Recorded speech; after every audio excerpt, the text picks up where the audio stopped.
Social Security taxation, my friends, is the sneakiest tax you will pay. And I can almost assure you, you're going to pay it. We're going to talk why here today. So don't forget to subscribe down below. Comments, questions, thoughts, the whole thing. Thumbs up always help me. Share the video with folks if you would. And the reason for that is because I'm telling you right now, so many people don't understand how taxation of Social Security works.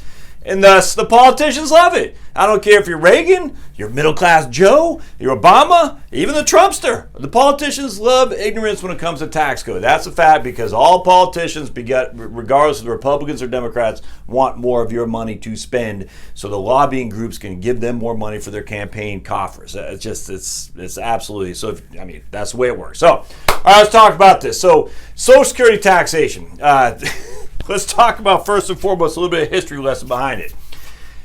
In 1984, if you made $16,500 in income, that'd be the equivalent of $50,000 today in 2018. So $16,500 in 1984, according to the Social Security indexing tables, which you can get online, and I've put links to show notes. I'll put another one here today. $16,500 equals $50,000 today. Why is that important? Because in 1983, Reagan signed the first legislation to tax Social Security benefits. This is where we get the terminology called provisional income, because they said all Social Security benefits are tax-free, other than a provision which states if you have an income above a certain threshold. The provision, if your income was above this a certain threshold, i.e., this provision, you would have taxes on your Social Security. If your income was below that threshold, you would not. What was the threshold? Well, if you're single, the first $25,000 of your benefit, of your income, none of your Social Security benefit was taxed. So if you have $25,000 or less as a single person in 1984, none of your Social Security benefit was taxed. If you had provisional income between 25, basically back then it was over 25,000, but just hear me out for a second because I'll share with you the history of this. If you had a provisional income above 25,000, 50% of the amount above 25,000 was subject of your Social Security benefit was subject to taxation. And then Clinton signed another provision that said if you had provisional income above 34,000, 85% of your Social Security benefit above 34,000 was subject to taxation. Now I got tons of videos on how provisional income is factored. We're not going to get in that here today, but just remember, this $16,500 is the equivalent of $50,000 today. If you're single in 1984, $25,000 or less of provisional income, none of your Social Security benefit was taxed. Anything above $25,000, you had some kind of tax due on your Social Security benefit. In fact, go over here to married. All right, if your provisional income was below $32,000 back in 1984. None of your Social Security benefit was taxed, none whatsoever. And then again, same thing with the Clinton bill. He said above $44,000, 85% of your Social Security benefit was taxed. Between 32 and 44, 50% of your Social Security benefit was taxed. Now here's the thing. Again, $32,000 for married people or $25,000 in 1984. If you were making $16,500, not even making, but just from pensions, IRA distributions, the whole thing, you weren't even spitting distance at this. So $16,500 back then, you need to have another, $8,500 just to even be in the threshold for a beginning of a 50% taxation of your Social Security benefit. And so you need to be making about $75,000 to $80,000 a year back then in terms of today's numbers. All right, so you need to have about, say $10,000 of a pension benefit, $10,000 of income, whatever it would be. You need to be making the equivalent of about $75,000 to $80,000 today to have any of your benefits subject to taxation whatsoever. And if you're married, you need to be making the equivalent of, that's over $100,000. $100,000 in today's numbers back then to have any of your Social Security benefits subject to taxation. All right. Now, what you'll notice here, though, while $16,500 has been indexed for inflation, and that's how Social Security factors in your average index monthly earnings, which will lead to your primary insurance amount, the benefit you get from Social Security, well, it has not been indexed to inflation. Well, these numbers right here. So remember, back then you had to basically, if you're married filing jointly, you needed $100,000 of income, a provisional income, to have any of your benefit taxed. If you're single, you need about $80,000 of income, provisional income, to have any benefit, any of your benefit tax. Now, again, just real quick, provisional income is all income sources to include your tax-exempt interest plus 1/2 of your Social Security benefit. That's what provisional income is here. So it's all your income plus 1/2 your Social Security benefit. So back then, you need to have a lot of money to have any of your Social Security benefits subject to taxation. Well, now $50,000, and guess what? Just that alone, if you have provisional income of $50,000, you're in the third corridor, the 85% corridor of having your income, your Social Security benefits subject to taxation. $50,000. The equivalent in 1984, you were not paying any tax, not even close. And that is the sneakiness of the taxation. If you had the equivalent of $50,000 in 1984, you were not paying taxes on your Social Security. If you have $50,000 today, you are paying 85% of your Social Security benefit is most likely subject to income taxation. All right, so let's dive into this even deeper. This is where I love it, because I was looking at I was spending lots of time looking at the IRS table. So the last real statistical analysis they have for tax data is in 2016. So man, I tell you, if you're a spreadsheet guy, a geek like I am, you can get lost. It's just fun. And so I was looking at this, and I got all kinds of notes over here, and I'll share some of it with you. In 2016, again, we don't have 2017 yet. In 2016, the average taxable Social Security amount was $10,462. All right, the average taxable amount. In 2016, the average IRA distribution was $16,190. I'll dive in a little bit deeper how I'm getting these numbers.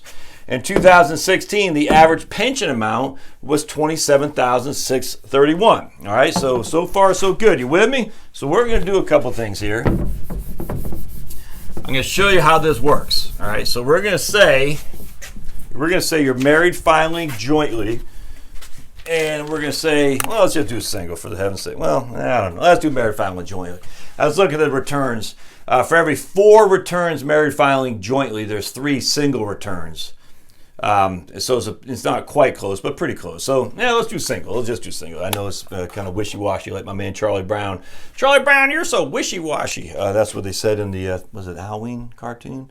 I can't remember. But anyway, all right. So what we do is we got to figure out provisional income. So first thing we're going to do is we're going to take our average IRA distribution, $16,190, plus we're going to take our pension annuity, or average pension annuity.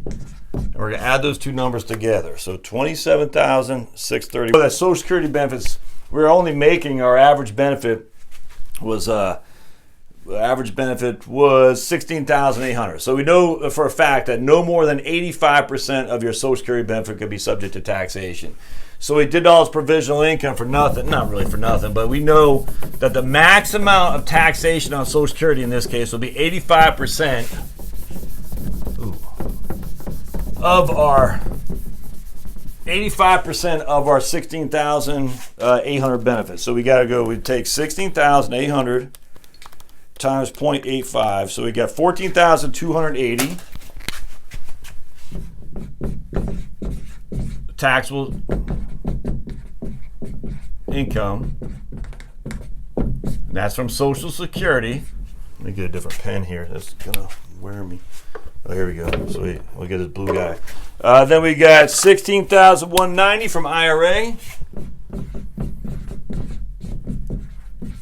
And we got pension of $27,631.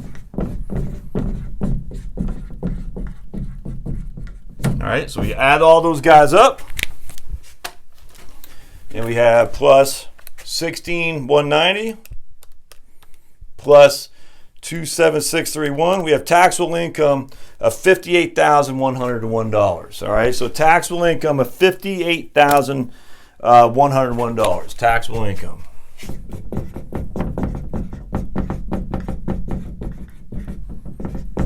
$58,101.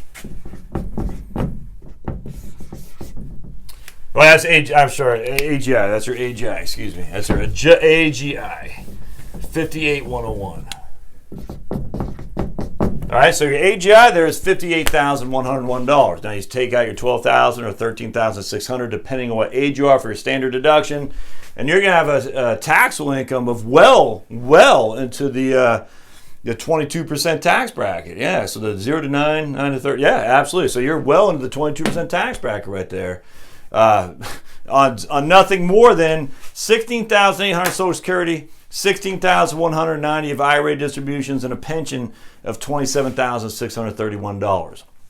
Now, how did I get those numbers? Well, I just looked at the IRS tables, and I said, okay, let's see what we got. So if your range of income in 2016 was between $50,000 and $100,000, and you had taxable Social Security benefits, which is $56.83 billion of Social Security benefits were taxable. $56.83 billion for folks who filed between 50 and 100,000 AGI. There is 5.43 million taxpayers who were between 50 and 100 AGI who had taxable Social Security benefits. 5.32 million taxpayers, and those people paid taxes on $56.83 billion of benefits.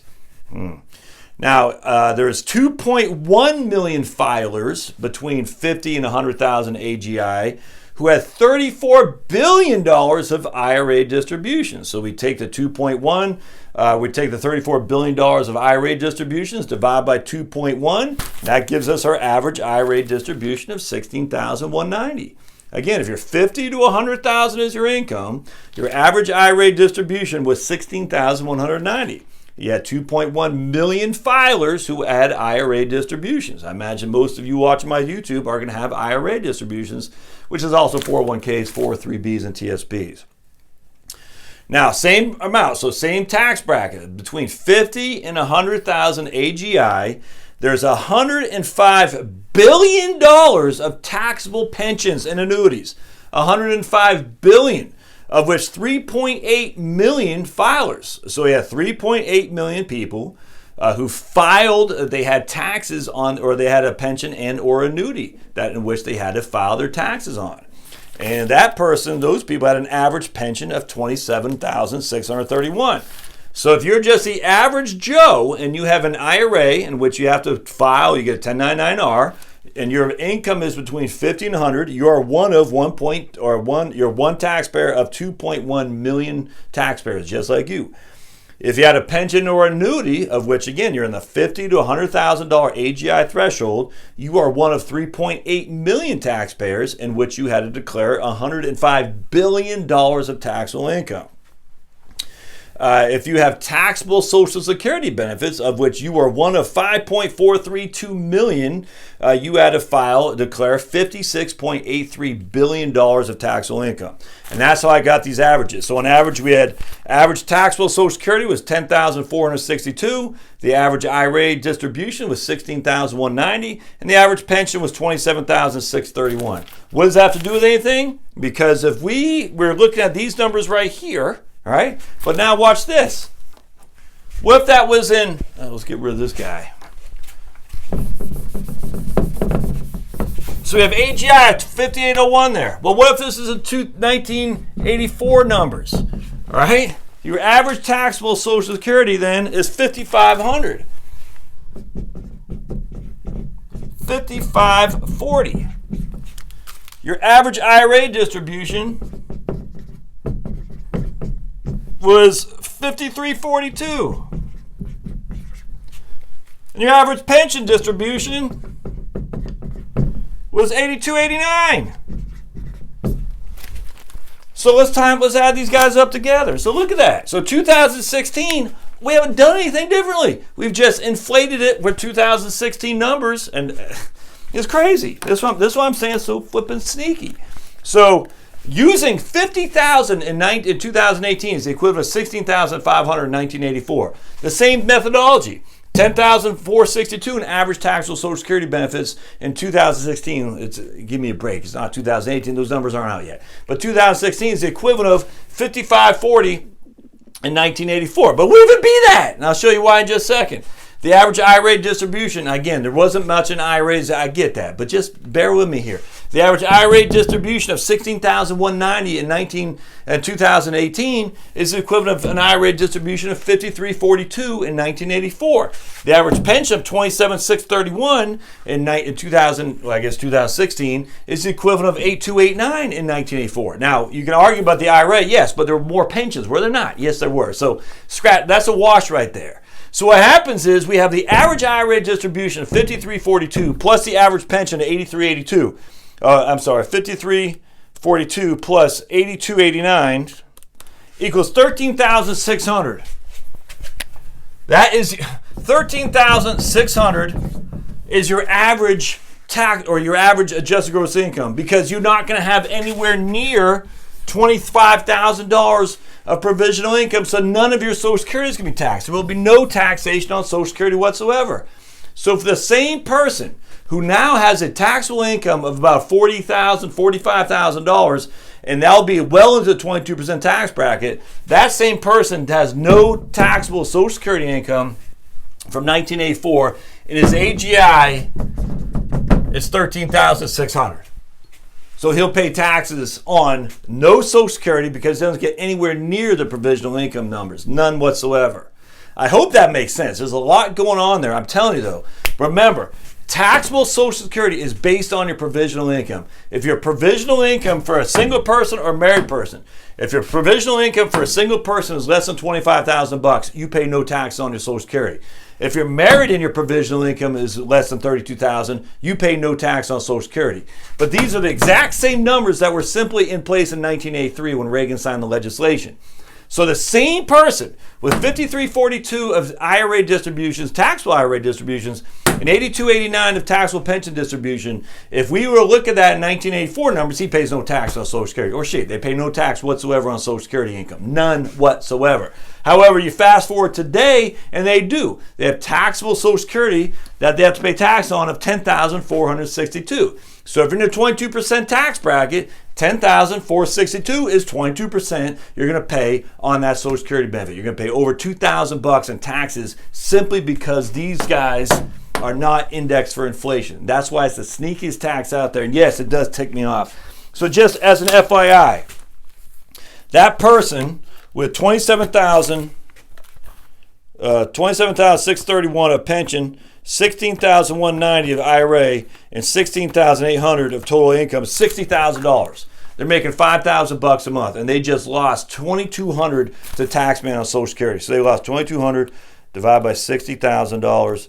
They lost 3.7% of their total income due to nothing more than indexing of Social Security has never happened.